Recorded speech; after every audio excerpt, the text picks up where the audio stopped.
Good morning, students of class 11th E.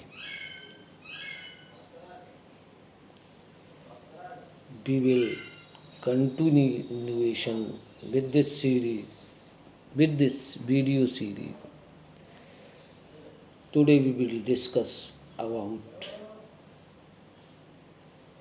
the election of upper house of our parliament. Ratio election का ये example है, अर्थात राज्यसभा के election में समानुपातिक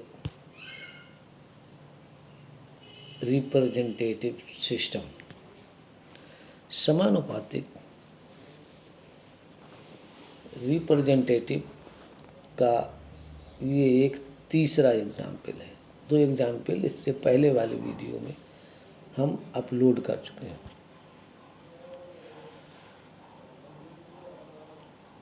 हमें भारत में राज्यसभा चुनावों में देखने को मिलता है, इसे एकल संक्रमणीय मत सिस्टम भी कहते हैं। ये समानुपातिक रिप्रेजेंटेटिव इलेक्शन का तीसरा उदाहरण है जो भारत में देखने को मिलता है।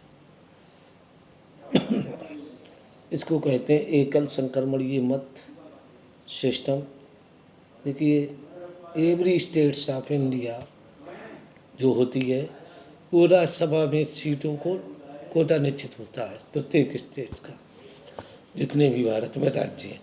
और राज्यों की जो असेंबली होती है उनके जो लोअर हाउस होते हैं, यानी कि विधानसभा के जो इलेक्टेड मेंबर होते हैं, वो इसके लिए वोट करते हैं। इसमें राज्य के विधायक ही मतदाता होते हैं, केवल एमएलए ही मतदाता होते हैं। मतदाता चुनाव में खड़े सभी प्रत्याशियों को अपनी पसंद के अनुसार प्रेफरेंस क्रम में, वरीयता क्रम में वोट देते हैं।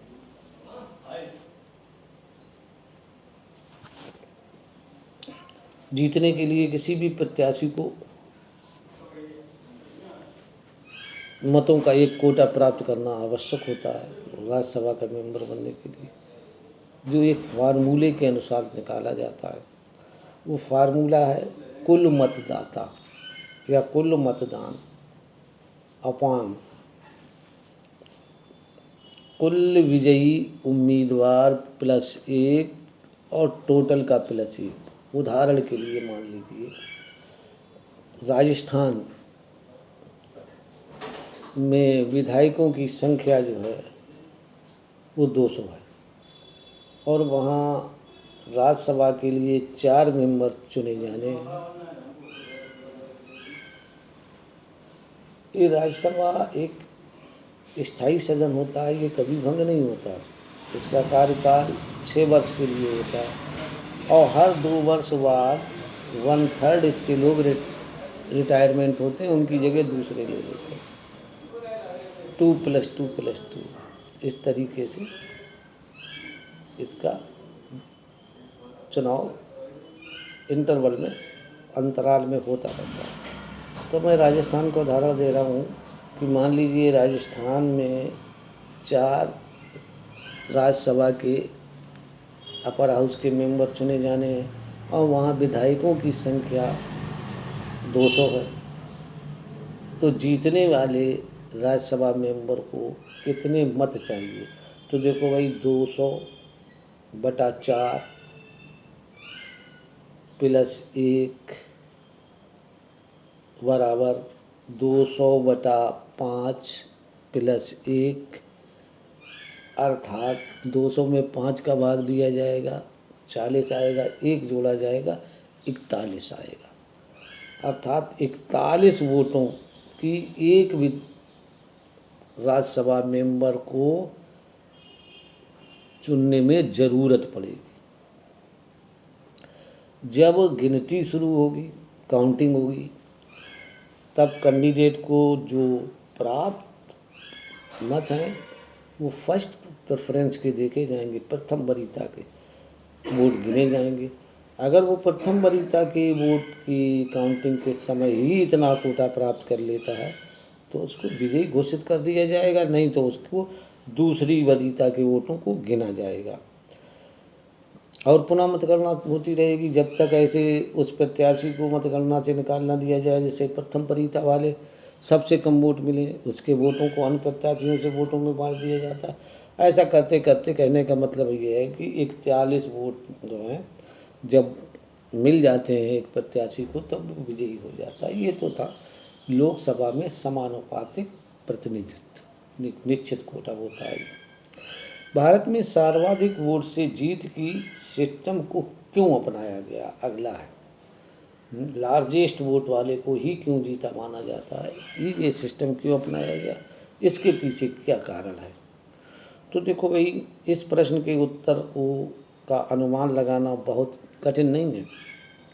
यदि अपने ऊपर वाक में राज्यसभा के चुनाव प्रक्रिया के बारे में पढ़ा हो, आपने पढ़ा है, हमने पढ़ा भी राज्यसभा, तो आपकी समझ में आ गया होगा कि ये प्रक्रिया काफ़ी जटिल है जो किसी छोटे देश में तो लागू हो सकती है लेकिन सब कॉन्टिनेंट जैसे विशाल देश भारत में लागू नहीं हो सकती। सर्वाधिक वोट से जीत वाली व्यवस्था ही यहाँ सफल हो सकती है। इसकी लोकप्रियता का कारण है उन सामान्य मतदाताओं के लिए जिन्हें राजनीति और चुनाव का विशेष ज्ञान नहीं है। मतदाताओं को इस पूरी चुनाव व्यवस्था को समझना अत्यंत सरल हो जाता है।